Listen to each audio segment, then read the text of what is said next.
எல்லாருக்கும் வணக்கம் and welcome back to my YouTube channel. This is Flomi here. Actress Shakeela அவங்கள பற்றி நம்ம எல்லாருக்குமே தெரியும். நிறைய ஆபாச படங்களில் நடிச்சிருக்காங்க. அவங்கள பற்றி ஒரு ப்ரொஃபஷ்னலிஸ்ட்டாக இது தெரியும். ஆனால் அவங்களோட பர்சனல் லைஃப் அப்படின்ட்டு ஒன்று இருக்குது. நிறைய விஷயங்களுக்கு ஏமாற்றப்பட்டிருக்காங்க.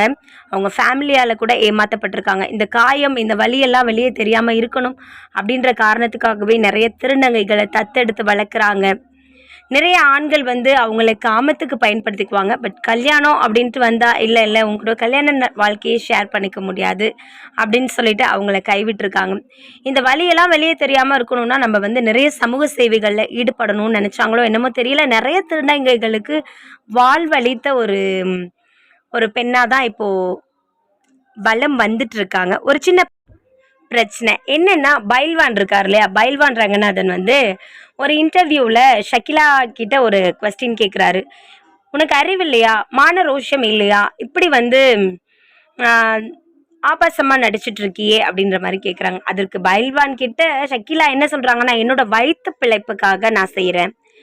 ஏன் லைஃப் பற்றி பேச உனக்கு என்ன தகுதி இருக்குது, நீ ஏன் நடிகர் நடிகைகளோட விஷயத்தை பற்றி பேசிகிட்டு இருக்க அப்படின்னு கேட்குறாங்க. அதற்கு பைல்வான் என்ன சொல்கிறாருன்னா, நீ உன்னோட வயிற்று பிழைப்புக்காக உடம்பை காட்டுறன்னும் பொழுது நான் என்னோட வயிற்று பிழைப்புக்காக இவர்களை பற்றிலாம் பேசுகிறேன் அப்படின்ற ஒரு விஷயத்த சொல்கிறாரு. கூடவே சேர்த்து ஷக்கிலா என்ன கேட்குறாங்கன்னா, உங்கள் வீட்டில் இருக்க பெண்கள் எல்லாம் ஒழுக்கமா, மூன்றாவதாக இருக்கிற உன்னோட பெண் குழந்தை, உன்னோட மூணாவது பொண்ணு யார் கூட பேசிகிட்டு இருக்கா, என்னென்ன மாதிரியான தப்பெல்லாம் பண்ணிட்டு இருக்கான்னு உனக்கு தெரியுமான்னு ஷக்கிலா மேம் கேட்குறாங்க. உடனே பைல்வான் கடுப்பாயிட்டார், காண்டாயிட்டார் அப்படின்னு தான் சொல்லணும். என்ன காரணத்துக்காக என் பொண்ணு பற்றி நீ பேசுகிற, என் பொண்ணு பற்றி பேச உனக்கு எந்த தகுதியும் கிடையவே கிடையாது. என் பொண்ணை பற்றி நீ பேசினேன்னு சொன்னால் உனக்கு நாக்கு அழுகி போயிடும் அப்படின்னு சொல்லிட்டு கோவமாக கத்துறாரு. இது என்ன நியாயம்?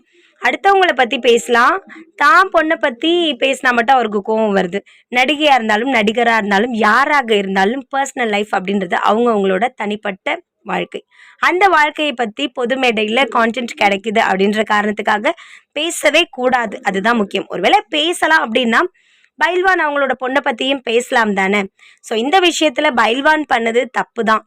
இந்த மாதிரி ஒரு டைம் பேசி தான் ரேகா நாயர் அவங்க பீச்சில் விட்டுட்டு கோவத்தின் உச்சத்துக்கே போனாங்க. விபரீதமாக என்ன பண்ணிட்டாங்கன்னா, செருப்பு எடுத்து அடிக்க ஆரம்பிச்சிட்டாங்க. அடிச்சிருவேன் அப்படின்னு சொல்ல ஆரம்பிச்சிட்டாங்க.